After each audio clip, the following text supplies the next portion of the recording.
কালীপুজোর পরের দিন অর্থাৎ আজও কিন্তু জায়গায় জায়গায় মূলত সতীপীঠ থেকে শক্তিপীঠে মাতৃ আরাধনা চলছে। গুয়াহাটির কামাখ্যা মন্দির, যা 51 সতীপীঠের অন্যতম, আজও সেখানে ভক্তদের ঢল। নীলাচল পাহাড়ের কোলে ব্রহ্মপুত্রের তীরে এই মন্দিরকে ঘিরে রয়েছে নানান কাহিনী, যার টানে দূর দূরান্ত থেকে মানুষ ছুটে আসেন একবার মাতৃমূর্তি দর্শন করতে। উজ্জ্বল মুখোপাধ্যায় আমাদের সঙ্গে এই মুহূর্তে রয়েছেন সরাসরি। উজ্জ্বল, কিছুক্ষণ আগেই কামাখ্যার যে ছবি তুমি আমাদের দেখাচ্ছিলে, তন্ত্র মতে সেখানে যজ্ঞ হচ্ছে, এই মুহূর্তে সেখানে কি ছবি? দূর দূরান্ত থেকে যারা এসেছেন তারাই বা কি বলছেন?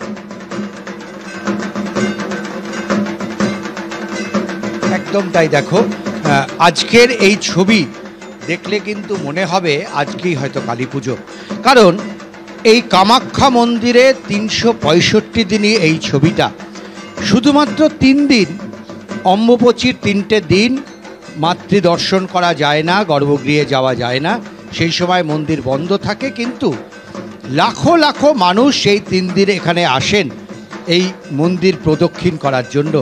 আর এই মুহূর্তে যেটা দেখতে পাচ্ছ সেটা হচ্ছে প্রচুর মানুষ দেশের বিভিন্ন প্রান্ত থেকে, রাজ্যের বিভিন্ন প্রান্ত থেকে তারা এখানে এসেছেন, এবং অতনু সেই ছবি দেখাচ্ছে যে কেউ এখনো পর্যন্ত মাতৃদর্শন করতে পেরেছেন, কেউ হয়তো এখনো পর্যন্ত গর্ভগৃহে ঢুকতে পারেননি, কিন্তু দীর্ঘ লাইন তাদের রয়েছে, তারা আস্তে আস্তে যাবেন। দেখো, এই কামাখ্যা মন্দিরের মাহাত্ম্য হচ্ছে এটাই যে 1600 শতকে এই মন্দির পুনর্নির্মাণ হয়। তার আগে বহুবার এই মন্দির আক্রান্ত হন, এই মন্দির ভেঙে যায়, কিন্তু শেষ পর্যন্ত কোচবিহারের রাজা এই মন্দির পুনঃপ্রতিষ্ঠিত করে, এবং তারপর অনেকেই এই মন্দির নির্মাণের ক্ষেত্রে একটা বড় ভূমিকা নিয়েছিলেন। কিন্তু এখানকার মাকে কিন্তু পূজিত হন, তিনি কিন্তু এখানকার মানুষজন মনে করেন যে মা হচ্ছে সৃষ্টির দেবতা, মা হচ্ছে নতুন দিক, নতুন আলোর দেবতা। অর্থাৎ মায়ের কাছে এসে যারা বাসনা করেন, যারা তাদের মনের কথা মায়ের কাছে অর্পণ করেন, মা তাদের দুহাত ভরে আশীর্বাদ করেন, এমনটাই কিন্তু ভক্তদের দাবি এবং ভক্তদের বিশ্বাস।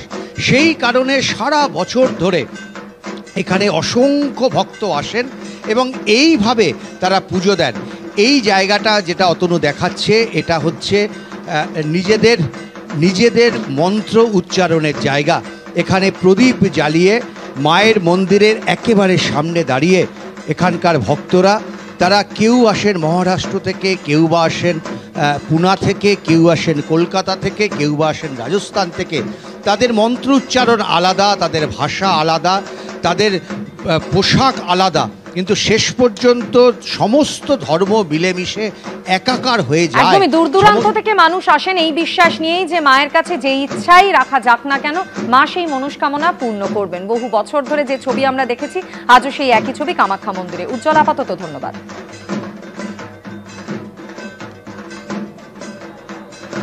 এবার দীপাবলিতেও দেখা গেল শব্দ দানবের দাপট। কালীপুজোর রাতে গ্রেফতার করা হয়েছে 640-এরও বেশি ব্যক্তিকে, এবং গতকাল রাতেও যেমনটা দেখা গেল, দেদার ফাটলো নিষিদ্ধ শব্দবাজি। বাজি সংক্রান্ত অভিযোগে গ্রেফতার করা হয়েছে 183 জনকে। বিস্তারিত জানবো, কথা বলবো আমাদের প্রতিনিধি পার্থপ্রতিম ঘোষের সঙ্গে। পার্থপ্রতিম,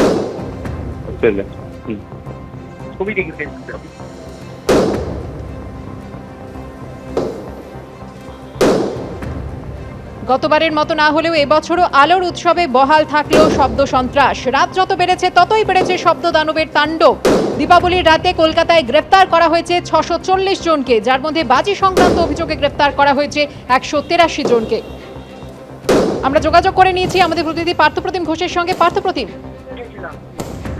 গতকাল রাত্রেবেলা দেখতে পাওয়া গেছে যে শব্দবাজির যে তাণ্ডব, সেটাকে দেখতে পাওয়া গেছে একেবারে রাত ভোর বা ভোর রাত পর্যন্ত। যদিও যে নিষেধাজ্ঞা ছিল, সেই নিষেধাজ্ঞা উড়িয়ে দেদার শব্দবাজি ফেটেছে শহর কলকাতার বিভিন্ন জায়গায়। এবং এক্ষেত্রে পুলিশের তরফ থেকে যে বিষয়টা বলা হচ্ছে যে তারা কিন্তু বিভিন্ন জায়গায় যে তল্লাশি এবং বিভিন্ন জায়গায় তারা গিয়েছিল, এবং যেখান থেকে অভিযোগ আসছিল সেখানে তারা সেই অভিযোগের পরিপ্রেক্ষিতে সেই ব্যবস্থা নিচ্ছিল। 183 জনকে গতকালকে শব্দবাজি ফাটানোর জন্য, নিষিদ্ধ শব্দবাজি ফাটানোর জন্য গ্রেপ্তার করা হয়েছে, তেমনটাই লালবাজারের তরফ থেকে বলা হচ্ছে।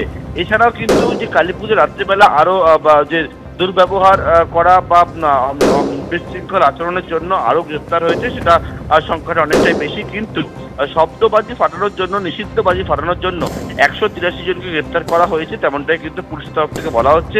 এবং প্রচুর পরিমাণে বাজি, সেই বাজিও কিন্তু বাজেয়াপ্ত করেছেন তারা। ধন্যবাদ পার্থপ্রতিম।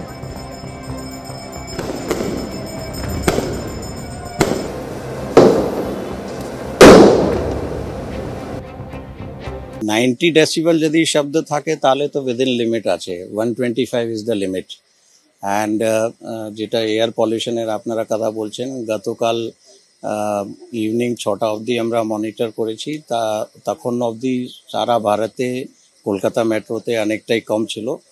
অ্যান্ড রাত্রি 10টা আর 12টার রিপোর্ট আমরা দেখে অ্যানালিসিস করব, কিন্তু আমার যতটুকু ধারণা আছে, আমরা তো বিভিন্ন জায়গায় ঘুরেছি, শব্দ দূষণ বা বায়ু প্রদূষণ কম্পারেটিভলি গত বছর থেকে অ্যান্ড কম্পারেটিভলি বাকি যত মেট্রো বা বড় সিটি আছে ওখান থেকে অনেক কম আছে। শব্দবাজির রাত্রি 12টা অবধি প্রায় 100-এর কাছাকাছি আমাদের কাছে কমপ্লেন্ট এসেছিল। সেইগুলো বিভিন্ন জায়গায়, কিছু অ্যাডেড এরিয়া থেকে কমপ্লেন্ট ছিল, কিছু আমাদের সাউথে কিছু কমপ্লেন্ট এসেছে, সেইগুলো তার উপর অ্যাকশন হয়েছে। মোর দ্যান 100 পিপল অ্যারেস্ট হয়েছে। কারো সাবেকি প্রতিমা, কারো আবার নজর কাড়া আলোকসজ্জা। কালী পুজোর আগে এমনই কিছু পুজো পেল এবিপি আনন্দর আলোক আনন্দ সম্মান 2025-এর পুজোর শিরোপা।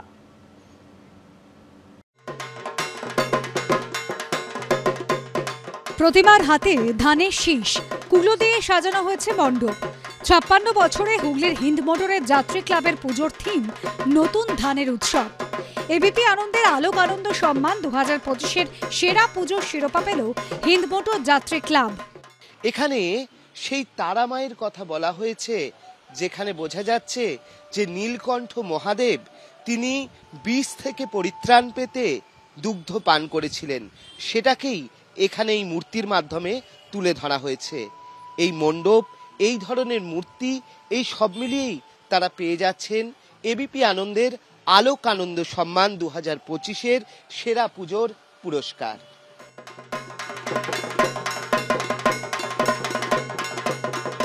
নৈহাটির 7 নম্বর বিজয়নগর অধিবাসী বৃন্দ কাঠগোলার পুজো এবার 75 বছরে পড়ল। এবছর তাদের থিম যক্ষ রাজার পুরী। যখের ধন পাহারা দিতে মণ্ডপের বাইরে তৈরি করা হয়েছে বিশাল প্রহরী। মণ্ডপের বাইরে রয়েছেন প্রকাণ্ড প্রহরী এবং সশস্ত্র অবস্থা রয়েছে, এবং যক্ষ রাজার ধন পাহারা দেওয়ার জন্যই প্রহরী দাঁড়িয়ে রয়েছেন। 15টি বিভিন্ন উপকরণ, তার পাশাপাশি লোহা দিয়ে তৈরি হয়েছে মণ্ডপ। এবিপি আনন্দের বিচারে আলোক আনন্দ সম্মান 2025 সেরা পুজো নির্বাচিত হয়েছে 7 নম্বর বিজয়নগর অধিবাসী বৃন্দ কাঠগোলা। উদ্যোক্তাদের হাতে পুরস্কার তুলে দেওয়ার পালা।